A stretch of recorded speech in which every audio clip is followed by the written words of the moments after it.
Hey, what's up, everybody? It's your boy Mike Escobar, Esco Elite Fitness. I'm here to talk to you about how I became a trainer in federal prison. Interesting, crazy story I gotta tell you guys. It's a trip. But before we get started, make sure you leave a comment, hit that like button.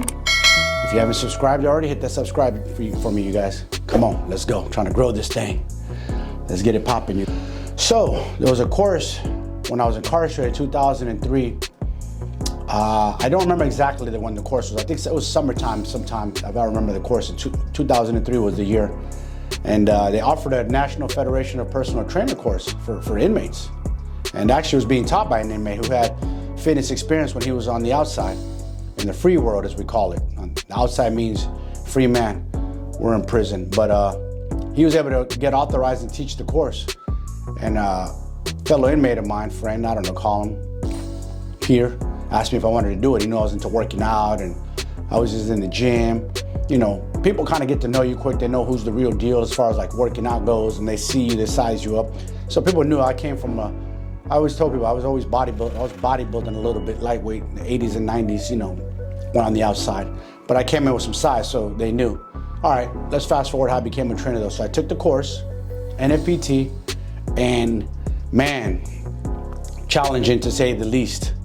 A lot of the guys dropped like flies. Even Mike boy wanted me to quit because it was too hard on him. And I ended up deciding, like, you know what, I'm gonna stick it out. Because I'm one of those people that I like to stick it. I like to finish what I started. I hate not finishing what I started. I feel unsettled. It bothers me. Even doing this. And I'm back in my mind for a few days and all right, I gotta get to it because I gotta show you guys what I did with very limited resources. So, 2003, I take the class. It's about I want to say like 8 weeks or so, I think the class was. After that, we took a test. I passed on my first try. So I got certified while I was incarcerated, prison. Okay, because I was thinking of what was I gonna do when I got out, you know, post-prison, what kind of career. And I've always worked out. That's one thing I know that I'm good at, that I've always worked out. I've always been in the health and fitness in the gym. So that was my like, all right, I gotta do something now that after I get out, so let's do this. Why not? I was actually, it's a funny thing, once I got certified in there, I actually started practicing and training inmates, working on form, technique, breathing, just practicing my craft in there, to the point where like a bunch of guys, not a bunch, but if you guys want to line up and be trained, I'm like, no, hold on. I'm not trying to be a personal trainer. I just want to train a few people because I got a busy schedule in there too. I don't got my own schedule. So, because I have to train myself. I get up early morning, 2-a-days. When I was my morning routine in prison. It's almost similar to the routine that I do now. Is get up between 4:30 in there, make my coffee. That's first thing before the guards. The guards do head count around 5 a.m. every morning. Make sure we're all there where we're supposed to be. That's the first thing they do before anybody can leave the yard or go out to work or do anything. They have to come do their head count. So I'd be in there 4 something in the morning, up for everybody else, just drinking my coffee quietly, just waiting to get, counted. And then I wait for the yard to open up so I can go work out. So that was my morning routine. Pretty much my whole stay, almost 3 years in there. I didn't do it right away. First few weeks I was kind of dragging along and kind of getting to know the ropes. Probably about a month into is when I kicked it off. Like, all right, while I'm in here, I'm gonna flip a switch and I'm gonna get myself right. Because when I landed in federal prison, that year leading up to me being incarcerated, I was fighting my case on the outside. I'll be honest with you, I was low frequency, low mood, depressed inside a little bit. It's not fun. You know you're going to prison. Also the fear of how many years I was gonna go away. That was weighing on me heavy, so I let myself go real bad. I'll try to find a picture and post on there. I should be able to find a picture for you guys before I went in and see how sloppy I was before I went in, just to give you an idea. That whole year, I was working for Rent-A-Center. They made me have a job while I was fighting my case. Gained a bunch of weight. Probably, to be honest with you, I probably weighed somewhere between the 230, 240 range. I'm guessing more the 240 range, maybe even higher. So, that being said, I knew when I got in there, it's time to flip a switch. I knew I was gonna flip a switch. I just had it in my mind, like, you know what? I'm gonna get right in there. I'm gonna make good use of this time. So, I learned how to track macros in prison. People are like, how the hell did he do that? Well, I didn't really know how to track. So let me get to what I did, what worked for me. I had a small bowl. This is more rectangular, square. The bowl that I used was round in shape, very similar to this one, small. So I would use this for my carbs, for like my rice, for if I had potatoes, whatever I get my hands on there as far as my carbs, my side dishes. I usually mainly use rice. We had refried beans in there. They came dry in the bags. You could put hot water in them, cook them up. I might use beans sometimes, but this is what I would weigh or measure, not even weigh. There was no scales in there, can't weigh. Mine was a little smaller, a little round, so I would use that. That would be my carbs, like my rice. So whatever fit in that, boom. And then I would do double meat. I would do double meat portion and single carb portion, and that's how I would kind of eat, using that, measuring out. I did the best that I could. You know, I did drop the weight. So I went in probably about 240 or so. I left those gates at 190. So this is what I used to portion control, just a little brown bowl. I had a bigger plastic bowl. So I basically used that as a measuring, put it into my bigger bowl, and then eat like that. And I would do like 3 times a day. And in between that, they had protein bars that they sold on the common store. I did a protein bar. Shakes they didn't have.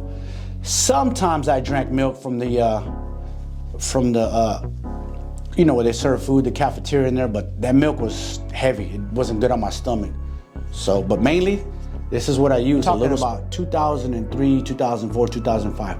There was no resources, was no internet. I didn't know. I just, that was the best way that I found for me, and it worked. I lost the weight. That I want to talk about is like my snacks. So they sold king size Snickers, you know, the big ones, king size. What I would do is cut it into 4 pieces. Boom, boom, boom, boom, 4 pieces. So if I'm having a craving that day, like a sweet tooth craving, and I absolutely must have sweets, that was my treat. And I knew how many calories were in that bar. I just divided it by 4. That was easy. That's easy. As long as you know the calories on something. Like say I fill this whole bowl up of food, I know exactly what's in here, the macros. I said all I want to eat is half. I know exactly what I'm putting in my body. So I eyeballed it obviously, but that's what I would do. Same thing. I love chips. Anybody knows or follows me probably see me eating chips, and I don't hide what I eat. I ain't like these coaches that pretend that they eat just salads and protein. No. I eat what I enjoy. You know what I'm saying? And it works for me. I'm very my diet or my macros are very sustainable. That's the plan that I'm on. It works for me. I'm not knocking nobody's diet or plan, but that's what works for me. So that's what I did. Those are my like prison protein hacks. You know what I'm saying? I would always fill this up. Same thing, a can of tuna. I didn't measure a can of tuna, obviously, but I always had tuna in my locker and cans of roast beef. But I knew the macros, I knew the calories to those. I wasn't counting calories, but I knew how much protein was in a can of tuna. So I would eat like 2 to 3 cans of tuna a day, maybe a can of roast beef. So I would just try to match my body, whatever I weighed, in protein, 1-to-1 ratio. So if I weighed 190 pounds, I try to get in 190 grams of protein, which is very fucking hard to do in federal prison or any kind of prison. It's not like they give you tons of protein. Protein's expensive. I knew people who worked in the kitchen, so I had access to eggs. So they would, we'd have like these, it's like a plastic cup, and they would sneak the eggs and wrap them up, and then I'd buy eggs off of them.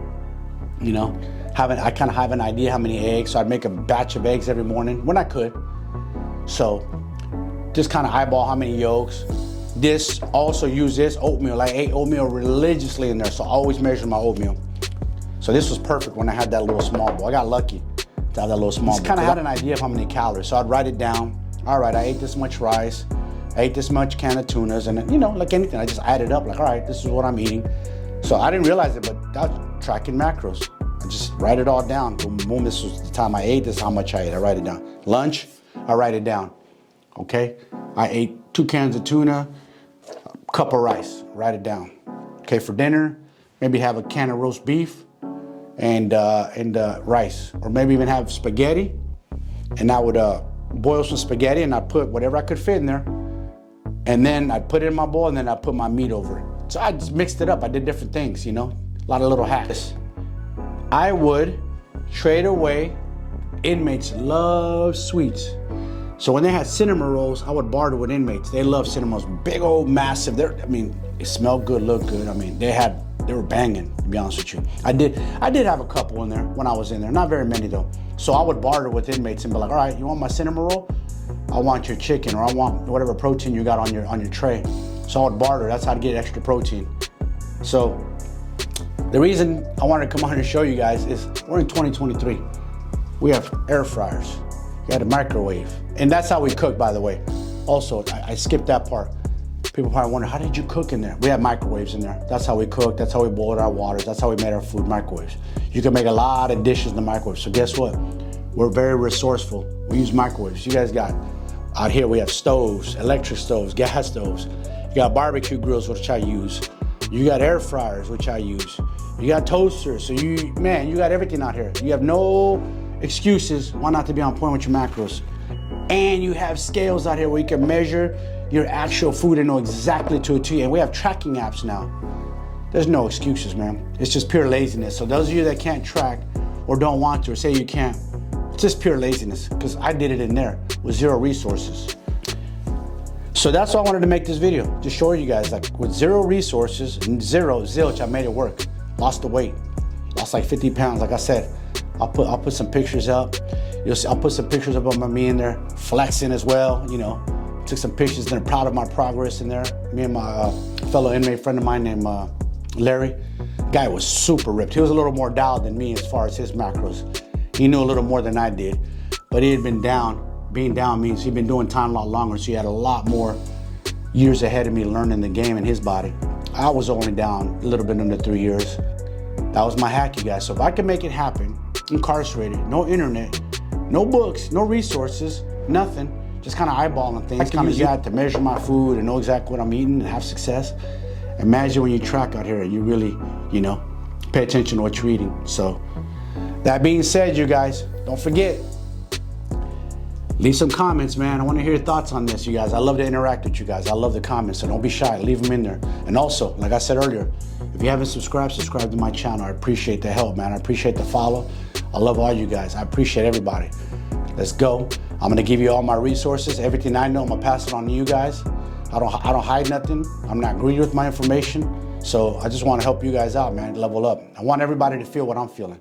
I'll be 49 in January. Right now, I had an epic cheat meal yesterday, epic cheat day. So I'm up 4 pounds. I'm gonna take it right off, just water, easy. Because I know macros now. I really got it dialed, zeroed in. So imagine that. You got a tracking device, you got scales, no excuses. Your excuse is pure laziness, that's all it is. So that being said, you guys, I'll see you soon. Thank you for watching, and let's go.